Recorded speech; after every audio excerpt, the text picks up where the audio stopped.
Hi, this is Tabitha Barret, and I'll be reading a chapter from my book, The Third Throne Angel of Vengeance. Please note that this work is for mature audiences only due to sexual situations, violence, and foul language. This is also copyrighted 2016. This recording may not be reproduced, distributed, or transmitted in any form or by any means without the prior written permission of the publisher, which is me, Tabitha Barret. We're going to start on Chapter 6. Before leaving Hell, Anjali had summoned Mark to inform him of the multiple high-level escapees running free in the mortal realm, and then rested her aching body for a short time to heal. Her conversation with Mark could have gone better. She had heeded Hades' warning and left out her walking corpse theory. She had simply told Mark the facts as she knew them and let him fill in the blanks. Mark was anxious that so many had escaped unseen, but he was kind enough not to lay blame. He did ask if she was all right once he took stock of her injuries. It was nice having someone show genuine concern for her, but she waved it away. She didn't need him tattling to Michael that she'd had her ass handed to her by one of her nightmare prisoners. She had decided against telling Mark that she had found Balthazar.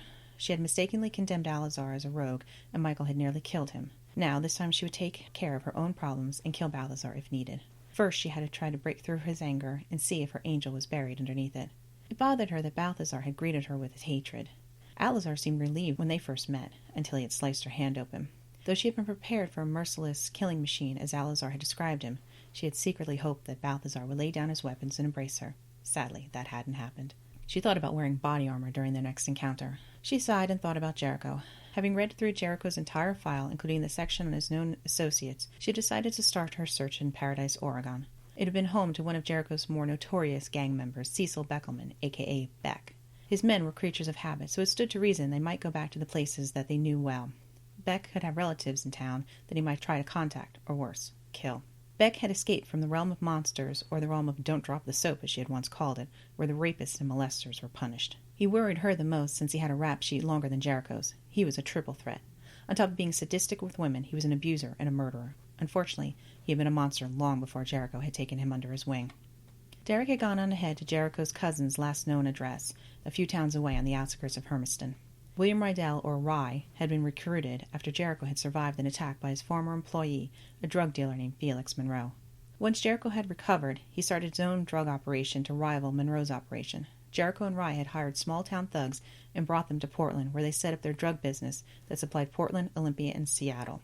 The Ash Street Boys had made a name for themselves by killing Monroe's men while building their own drug empire. Taking on the persona of Annie Blackwood, Anjali appeared on the outskirts of Paradise and walked around to get a feel for its one-road-in and one-road-out layout. It looked like it had once been a mining town, but had since become a run-down truck stop. There was a bar, a tattoo parlor, a motel, a gas station, and a convenience store all along the main road. Nothing seemed out of place or appeared to be on fire, so she relaxed a little. She wasn't sure how the locals would respond to questions about a man who'd been dead for 3 years, especially a sadistic man like Beck, but she had to give it a try. She had decided that the locals in the bar or the tattoo parlor would probably be her best bet, since she doubted the floral shop employees would be of much help. She paused and looked at her clothing. She wanted to blend in as much as possible, so she kept the jeans but changed into a red and black flannel shirt over a black t-shirt and black leather boots. She pulled her long black hair into a ponytail and put on sunglasses to hide her blue eyes. She walked inside the dingy bar and saw a group of people, mostly men, sitting around drinking and watching the game on TV. Every single one of them turned and watched her walk up to the bartender. "Can I help you, miss?" the bartender asked politely. He was amused by the small slip of a girl walking to his bar. He could tell that she was pretty, even with the sunglasses on. He hoped that she didn't cause trouble with some of his patrons, for the lack of a better word. He hadn't yet reloaded his shotgun from the last time the boys had gotten out of hand. "I'm looking for a man who may have come into town in the last 24 hours. He's dangerous and unpredictable. Have you seen or heard anything strange in the last day or so?" Annie asked. She figured it was best not to mention the fact that he was an escaped prisoner from hell. She gave the bartender Beck's journal description, but avoided showing him a photo since Beck was technically dead.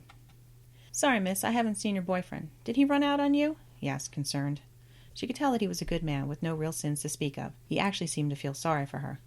"Something like that," she smiled shyly. She looked around at the men staring at her. Some were curious. Others had plans of becoming her next boyfriend. "Forget about that loser, honey. I'll be your man." The man closest to her chuckled.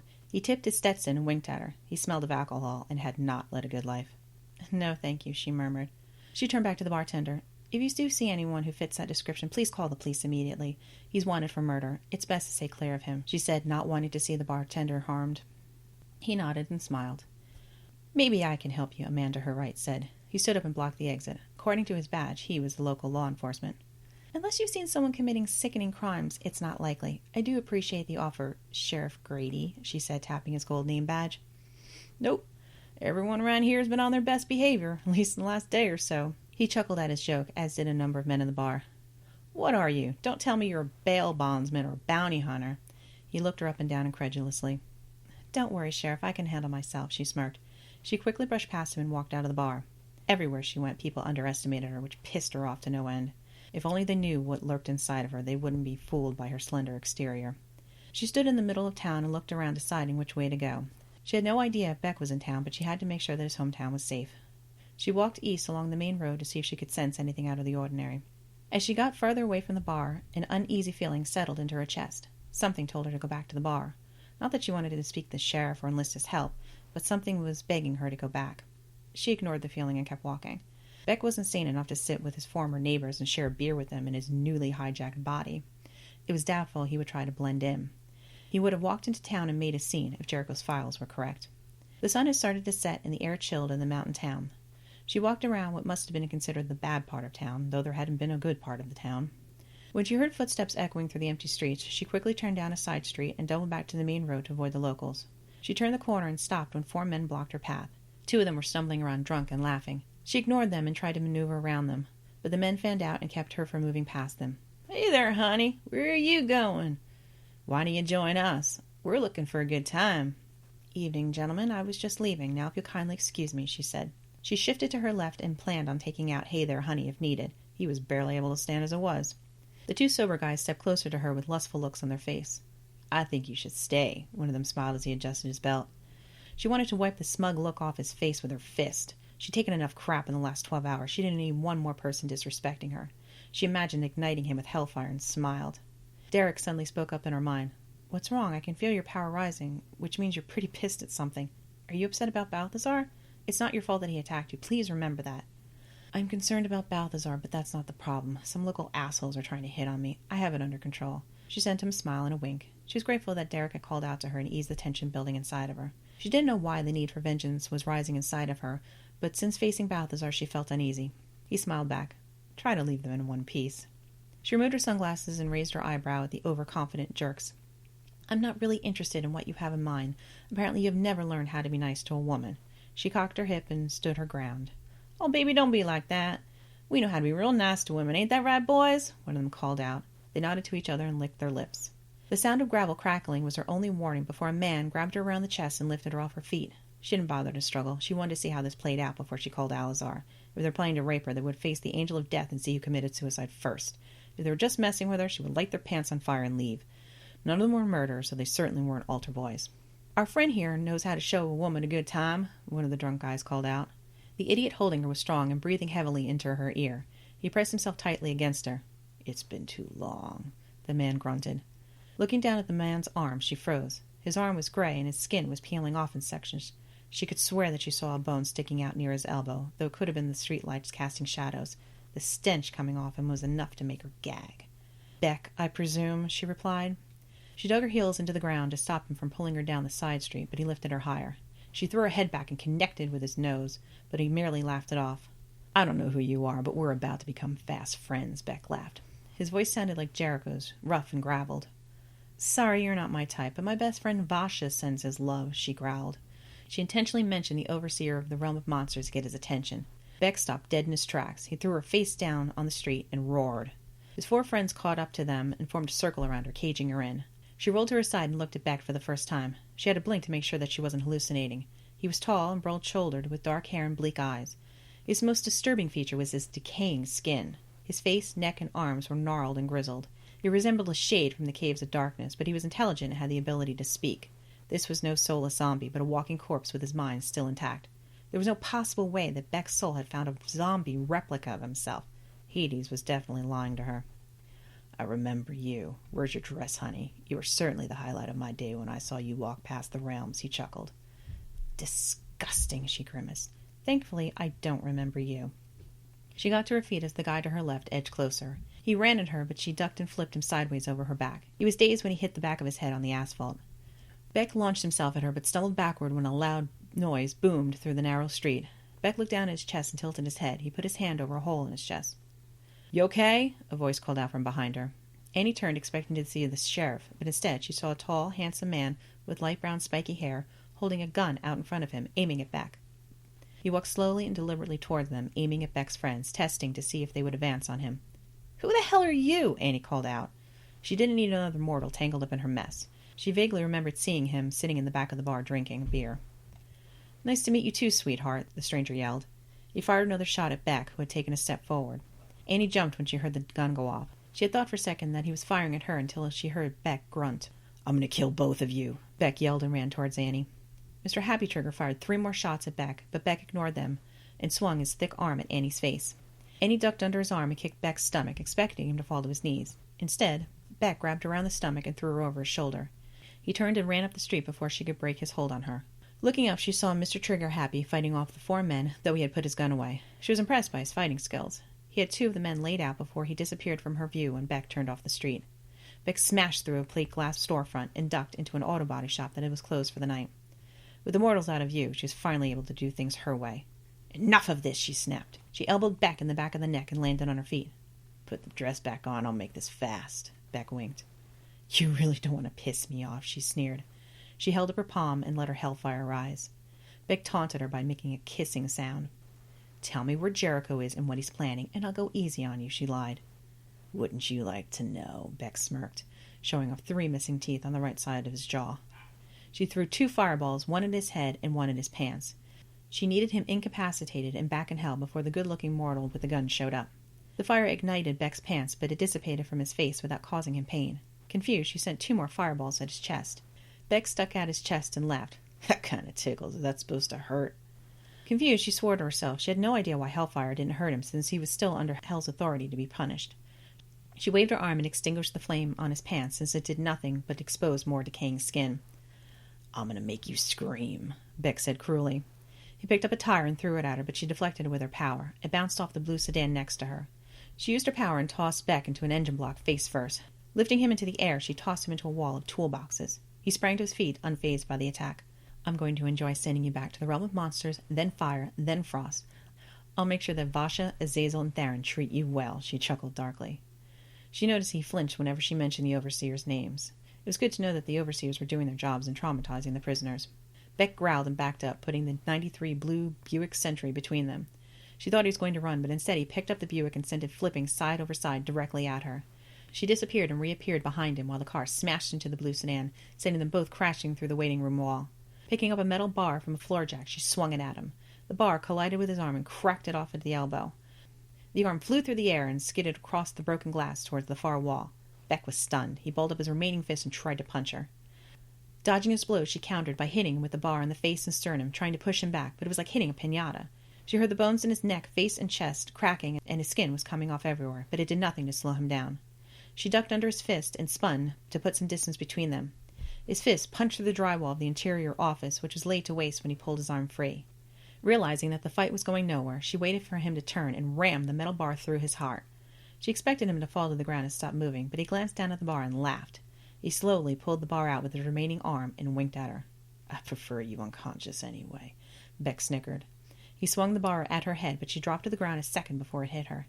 She was thankful that she had anticipated the move. He was too fast for her to block the bar. Annie was completely confounded and scared. She had never seen anything survive a direct hit through the heart. Knowing from experience that no one could live without a heart unless they're bound them to someone powerful, she was at a complete loss. She needed to find another way to kill him. With no other options left, she disappeared and reappeared behind him. She jumped on his back and tried to drag him, kicking and screaming, into hell with her. She got her arm around his neck and managed to get him into a chokehold. She attempted to disappear with him, but she couldn't pull him with her to hell. It was as if his feet were locked in concrete. She tried to disappear again, but he wouldn't budge. Her body shifted through space, and she could see the Hall of Mirrors for a split second, but Beck vanished from her sight. He was somehow tethered to the mortal realm. "Damn it," she muttered. "What is wrong with you? Why can't I drain you back to hell?" She was about to call for Alazar when Beck grabbed her arm. He ran backwards and smashed her into a metal beam. "I don't know how I'm here, but I'm not going back to hell. I promise you that," Beck snarled. The breath rushed from her lungs, and pain exploded in her head and back. She felt the metal beam buckle under his strength, and she was certain that 1 or 2 of her ribs had snapped. Dazed, she let go of Beck and slid to the ground. She shook her head, trying to clear her vision. Pain tore up her back and into her neck. Beck knelt down in front of her and took his time exploring her body with his eyes. His mouth curled into something resembling a sneer and filled his distorted face. He reached out to put his hand on her leg, but he stopped before he touched her.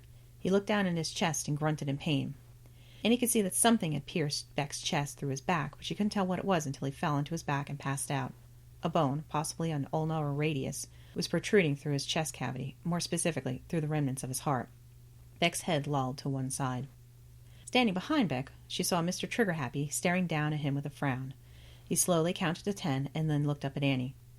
"Did he hurt you?" he asked sympathetically. "I'll be fine," she shrugged. She got to her feet and pretended to dust herself off, not wanting to look weak in front of the mortal. She tried to ignore his curious, pale green eyes as he took in the demolished shop. He seemed amused at first, and then annoyed. He straightened his stance and squared his broad shoulders. His full lips pressed into a firm line. Staring at his lips, her mind went blank, and her pain dissipated. Suddenly, all she wanted to do was kiss the handsome stranger. "I guess you've never dealt with one of those before," he said, raising an eyebrow at her. He seemed to be challenging her fighting skills. Snapping herself out of her unusual fantasy of taking the stranger in her arms, she tried not to look embarrassed by her lustful thoughts. "No, but I take it you have," she smiled, grateful for the assistance, though confused by his aggressive stance. He was clearly not having shameful fantasies about her. "It's my first time killing one, but I've heard about them. Word of advice, if you do manage to rip a piece of them off, use the bone to stab them through the heart. I can see you tried to stab him with something. It was a good shot, but as you can see, it didn't work. I'm not sure how you lasted as long as you did, but I'm impressed." He gave her an arrogant half-smile and a wink. The cocky mortal with the mind-boggling, gorgeous body was starting to get on her nerves. Yes, he had saved her, but he didn't have to be so condescending about it. "Who the hell are you?" she asked bluntly. "Kalen. Who the hell are you, and why the hell are you in a town like this alone?" Kalen glared at her and raised his eyebrow. It was obvious that Kalen already knew more about Beck than she did, so she decided to forego the helpless mortal act. "I'm Annie, and I came here to find him. What are you doing here?" Kalen chuckled and shook his head slowly, but he didn't answer. He turned and walked out the shattered glass window. He stepped over the windowsill and looked at her from the corner of his eye. "He's going to need bearing, unless you want everyone in town to see him. Oh, I took care of his friends for you. They won't be bothering you again," Kalen said, sounding pleased with himself. He gave her another half-smile and tipped his head. Her dislike of the smug, gun-toting, zombie-killing mortal increased exponentially with each passing second. She didn't care how nice he looked in his broken-in jeans. She wanted to punch him in his pretty mouth. "I didn't need your help. I could have handled those idiots. They were so drunk they would have fallen over by themselves," she retorted. She didn't know why her teeth were set on edge, but she wanted to belittle him after his remark about her being alone. Putting her hand on her hip, she glared at him. She knew that she should be thanking him for his assistance with Beck, but she couldn't bring herself to do it. "After what happened in here, I believe that. But I figured it was best to keep them from helping the giant undead monster that was kicking your ass." Kalen laughed and pointed to the wrecked building. "I think I saw a shovel over in the corner. Have fun." Kalen walked into the darkness and was gone. Annie gritted her teeth and forced herself to ignore Kalen's slights. Every hint of desire for the ruggedly handsome mortal burned away as her anger rose. She wanted to go after him and ask him why he was being a jerk, but her feet were rooted to the floor. The arrogant mortal was the least of her worries.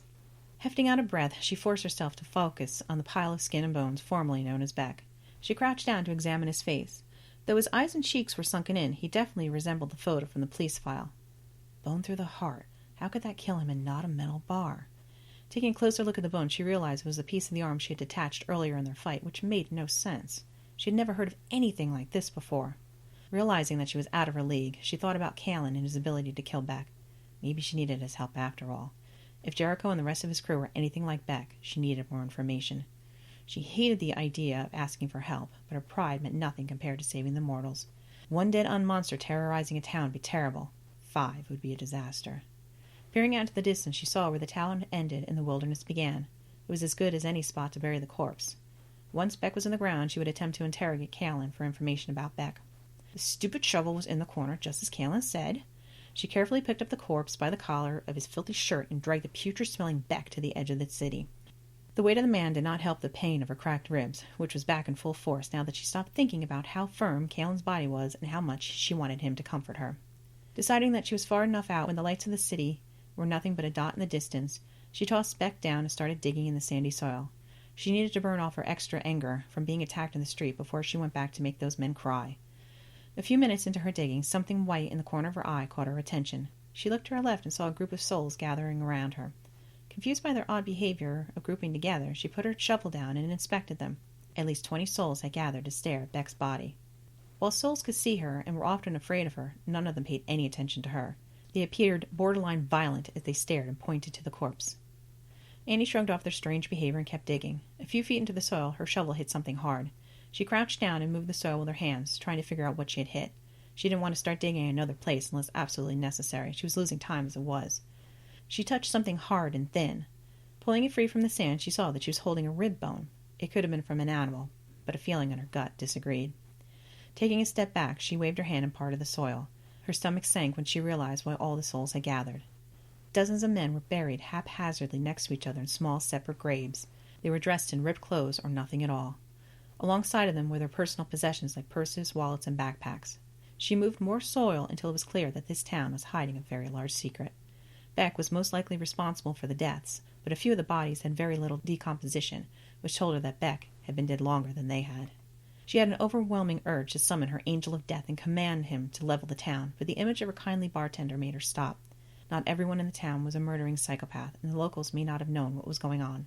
She calmed her rage and decided not to call for Alizar. She waved her hand and covered the graves. "I'll make sure that everyone knows what happened to you, all of you," she said to the souls. Out of respect, she buried Beck further into the wilderness and made sure that his arm bone stayed embedded in his chest. She had no idea if it mattered or not, but she didn't want to find out the hard way. Staring at the glow of the small town, she knew she had to find Callan. Her mystery man seemed to have more answers than her own people did, or at least answers he was willing to share. She disappeared and reappeared at the edge of town. She had seen Callan at the bar and hoped he was still nearby. Walking up the same street from her earlier fight, she noticed various pools of blood. Callan had certainly beaten the 4 men into the ground. She wondered who he was and how he could fight like this. Yes, the men deserved to be punished and taught a lesson, and she had thought about lighting them on fire, but the bloody mess in front of her implied that Callan had hurt the men more than necessary. She hadn't been kidding about them being so drunk they were hardly a threat. It bothered her to think that Callan had roughed them up too much. She needed to be wary of the stranger. She continued up the street and pondered what she should say to him. Begging was out of the question. Asking politely wouldn't do much for a hard man like Callan. She could force him to help her, but he might see it as a challenge and refuse to tell her anything. Telling him the truth might be her best bet, since he obviously knew what type of creature Beck was. But she doubted that Callan would want to help the bringer of the apocalypse. Instead, she had decided to appeal to his sense of right and wrong. He had clearly been mad at the men who had jumped her and seemed pissed that a woman was hunting a dangerous creature by herself. Yes, she could play on his morals, depending on how many he had. If that failed, she could resort to flirting, which she sucked at, especially with a conceited man. Turning onto the main street, Annie stopped short when she saw red and blue flashing lights reflecting off the dark buildings. Beck's friends were leaning against the sheriff's car, with ice packs on their faces and makeshift bandages covering different parts of them. They were bruised pretty badly, which confirmed her theory about the excessive beating. What surprised her was seeing Callan lying face first on the hood of the sheriff's car with his hands behind his back, handcuffed. The sheriff was slamming Callan's head against the metal hood and yelling at him. "I told you to leave, but you didn't listen. Now it's too late. You had your chance to run, but now I have to deal with you," Sheriff Grady snarled in Callan's face. The 4 men chuckled and took turns spitting blood on the ground. "That's right, you should have run," one of them yelled. "Now you're going to pay for what you did to us. You should have minded your own business. You could have walked away, but you were too stupid to listen," another one chuckled. They sounded like they were going to repay Callan for their bruises. Annie suddenly didn't feel so bad for them. Callan had been right to pound their faces into the ground. These men were beyond redemption if they were willing to kill an unarmed man for interfering with Beck's plans, regardless of the beating he had given them. The unmarked graves suddenly made sense. She wondered if the sheriff had killed the people in the older graves, or simply looked the other way while Beck had done it. He was undoubtedly responsible for the more recent murders, since the other men weren't guilty of murder, yet. Seeing Callan at Grady's mercy made something deep inside of her snap. Pure, undiluted hatred filled her senses and demanded to be acknowledged. She was reaching for her ring before she understood what she was doing. Her power would have ripped the town and Grady apart. She had no idea why she wanted retribution against Grady for harming Callan, but it was sharp and clear in her mind. Yes, the mortal had helped her, and she owed him, but this frightening feeling went far beyond that. The need to rip Grady's head off his body grew until her foot moved forward without her consent. She closed her eyes and tried to breathe through the sensation. Killing the mortals wasn't her priority. She had to calm down before she made things worse and unleashed her destructive side. Annie stepped into view in the light of the dim street light. "Evening, Sheriff. What's going on here?" she asked politely, though she was still trying to rein in her temper. Sheriff Grady squinted at her and seemed surprised to see that she was still alive. "Well now, young lady, I thought you left our fine town. How is it that you're still here?" Grady eased up on Callan, but his arm was still against his back. Callan grunted and shifted his head. He was furious when he saw her. "Seems I forgot something, or rather someone. Now, if you'll kindly let my friend go, we can move on and leave you to patch up your boys," she motioned to Beck's friends. I'm afraid I can't do that, miss. These gentlemen are pressing charges against Mr. Jones. He assaulted them without cause. That's grounds for arrest in these parts, Grady said, tilting his head to get a better look at her. Actually, he was protecting me. Your boys were getting out of hand, and Mr. Jones stopped them. One of your friends grabbed me from behind, and that one over there with the ice pack on the back of his head came at me. I should be pressing charges, but I'm wagering you already know that, she said, leveling Grady with one of her patented destroyer stares. Fear flashed across Grady's face briefly, but he quickly smiled and released Callan. He stepped to the side and put his hand on the holstered gun. Boys, did you assault this pretty little girl? Grady asked. He didn't look like he cared if they had. No, sir, I've never seen her before. Nope, I only saw Mr. Jones hitting my face. It must have been someone else who bothered you, ma'am. Wasn't us. See, they have no idea what you're talking about. I suggest you move on before you get hurt, Grady said with an edge to his voice. He took an aggressive step forward and flipped the thumb brake on his holster. Callan, it's time for us to leave, she said, ignoring the sheriff. She took a step closer to the police cruiser. Callan tried to speak, but the sheriff pulled his gun and shoved the barrel into the back of Callan's head. Mr. Jones stays. I'll be more than happy to keep you here, but I'll give you one last chance to leave, miss. He cocked the revolver behind Callan's head and dared her to move. Callan was eerily calm, though she could practically feel his anger rising. She assumed that he was planning to make the sheriff regret putting a gun against his head. She smiled and put her hands up. Fine, Sheriff. I'll go, she nodded. She slowly backed up the street and into the shadows. Good luck, she said to Grady, knowing Callan would find a way to get even with him. The four men popped up from the car and surrounded Callan as she backed away. The sheriff let Callan up and dragged him off the main road into an alley behind the closed tattoo parlor. Once Annie was out of the light of the street lamp, she disappeared and reappeared behind the tattoo parlor. The men threw Callan down on the ground face first. They circled him and taunted him about his girlfriend leaving him to die. The sheriff stood off to the side and watched. He holstered his gun and crossed his arms. You're lucky I let that pretty little girl go. I wasn't in the mood to clean up two bodies, Grady chuckled. You shouldn't have let me go, Sheriff, she said as she grabbed the back of Grady's neck and slammed his face into her knee. He staggered back and she punched him in the face. She felt his nose shatter from the impact. He fell on the ground, bleeding and swearing. The four men were startled when they saw her, but were undeterred by her attack on Grady. Two of the recently sobered men ran toward her, while the other two focused on Callan. Annie punched the first guy to reach her in the throat and kicked the second one in the gut. The first one fell to the ground, choking and gasping for air. She hadn't hit him hard enough to crush his throat, but he would be out of commission for a while. The second guy recovered and swung wildly at her. She blocked his arm, though just barely because of her newly cracked ribs. She punched him in the collarbone hard enough to break it and listened to him cry for his mother. How dare you attack an unarmed woman? What would your mother think? She snickered at them. The first man glared at her and fished out a switchblade from his jeans pocket. I don't know how you survived, Beck, but I'm going to make you bleed, he sneered. Annie knelt down in front of the man and allowed the darkness inside her to be seen through her eyes. She opened her hand and created a small fireball to show him exactly who he was dealing with. Drop the knife, or I'll make sure your afterlife is filled with flames just like these, she whispered quietly so that Callan didn't hear her. The man turned stark white and dropped his knife. Tears welled up in his eyes. He started shaking and stammered an apology. When she was satisfied that the man would forever be haunted by what he had seen, she went to help Callan.